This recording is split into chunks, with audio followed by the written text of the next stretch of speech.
Šodien es vēlos mazliet parunāt par lieko svaru un tā psiholoģisko lomu mūsu dzīvē. Lai gan es esmu no dabas slaida, bet man arī ir bijis posms, kad man bija liekais svars.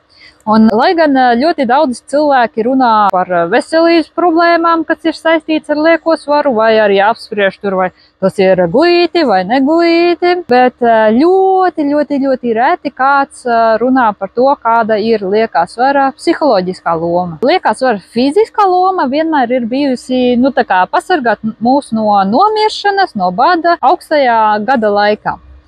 Bet, svaram ir arī psiholoģiskā loma, kā piemēram, ja nepatīk kaut kāda nevēlama uzmanība un šķiet, ja būsi apaļīgs vai apaļīga, tad tev nepievērsīs tādu uzmanību, tad ir volā, ķermenis uzliek lieko svaru, to pasargājošo kostīmiņu.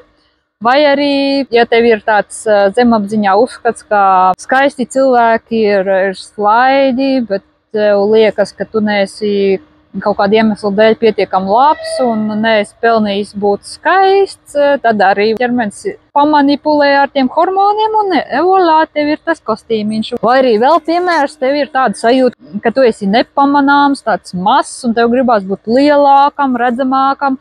Un tad ir zemapziņā kaut kur tā doma pavīd, ka, ja tu būsi fiziski lielāks, varbūt tad tevi arī vairāk pamanīs.